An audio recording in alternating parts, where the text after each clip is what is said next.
Namaste.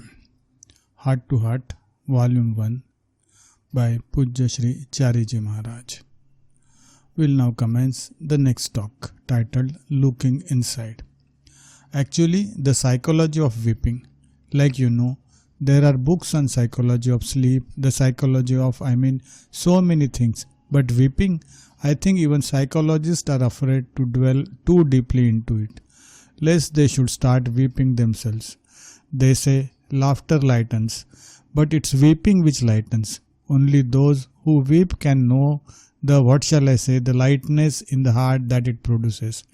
And there comes a time, like our young boyfriend just told us, when one prays that he should be able to weep, because that is what removes the load of perhaps guilt, shame.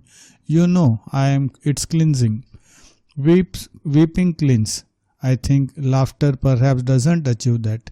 Laughter may give us a bounce at that moment, and it's unfortunate, as he said, that in our society the males are not allowed to weep at all. Though I often suspect they weep in privacy, but then it does not really achieve so much. So I think we should, in a light way, not to be taken seriously, conduct classes on how men should weep. Don't you think so? Why should our sisters have the benefit and not we? Babuji used to say, of course, that in the initial stages of meditation it is good, tears and all. You see, shouldn't go on and on. That is also weeping should not be a superficial thing, just emotion, you see. It should come from the deepest levels of the heart. Then it cleans. Otherwise, it's like having a shower. Only the skin is pure. Nothing else is cleaned up. Most weeping are showers. That too we have to remember. The ultimate thing is anything that must come from the deepest levels of our existence, not just any superficial level.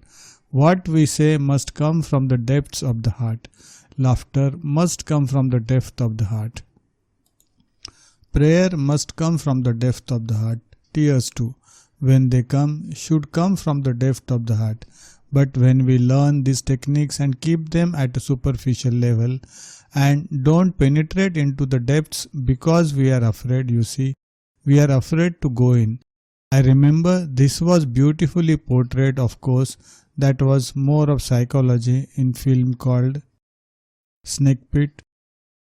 Some 30 years ago, a psychological horror, how a demented patient afraid of, all this dementia, precox and schizophrenia, it's only the fear of the self.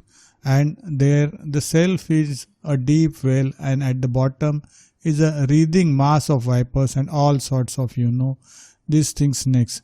I think Olivia de Havilland played the lead role. It was superb. So we are afraid to dwell into the self, I know a person, classic example, who wanted to start meditation, but he couldn't close his eyes and look in. He would sit for a moment and then come screaming out of it and rush to hold tight to somebody nearby, the preceptor. It's not easy to meditate, to even start meditation. I sincerely believe it shows that we have already reached a certain high level of evolution where we are able to even contemplate this horrible experiment of looking into ourselves. What are you going to find inside, some children are afraid of closed rooms, closed doors. Mummy must come and open the door because they don't know what is behind it. I had this fear when I was young. Even today, I am very afraid of half-open doors, as if something is hiding behind the half. Either it must be totally open or totally closed. Even today, at the age of 60, it's a stupid thing to confess, but it is there. Therefore, I meticulously open them against the wall or close them shut. But most of us are afraid of closed places. We like to look around, peep around the edge, see what is inside first. If time is about the external, what about the internal? And we know what we have here, So I think those of us who are fortunate enough to be here are already sufficiently advanced to be able not to face God or the world or the universe. They are all stupid things ourselves. Essentially, My God is here. Essentially, whatever devil I possess is here in me. Therefore, essentially, the battlefield is myself, my inner self, where such divinity as there is in me is warring with such devilry as is in me. Therefore, this awesome business of looking into the self is avoided by most people. They say, what on earth should we meditate for? So, how to bring it out? Well, one has to exorcise the devil. How to do it? As he very nicely said, go into it and bring it out. So, here we have the superficial self, the I in me. I have my own internal self, the he in me, and I have the negative part of myself, the dark half, the devil in me. God and devil cannot fight because the devil will never fight God. But within me there is God, luring me inside myself, the devil who is trying to tempt me to do things which I shouldn't. Therefore, essentially, the I, the superficial I, has to enter the war. Then we find that he is in me, supports the I in me, and the devil is exorcised.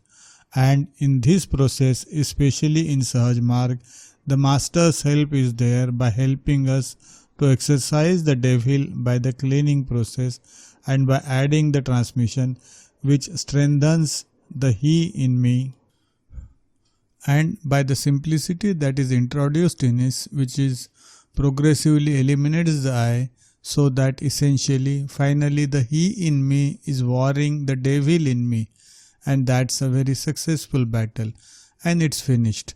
So you see how by eliminating the I, he becomes the Almighty, which he always was, but which the I shunned. Therefore, fear has to be overcome, and that first manifestation of fear is in the inability to meditate. Fear of closing the eyes, looking into the self, that has to go. So I am happy that so many of us are here. It shows there are people able to do it. And if there are people able to do it, there is no reason why they shouldn't succeed too. Now, don't start patting yourself on the back and saying, I am capable, Jackie the Great. Thank you for listening. Here we conclude this talk. In the next talk, in the next narration video, we'll start past, present and future.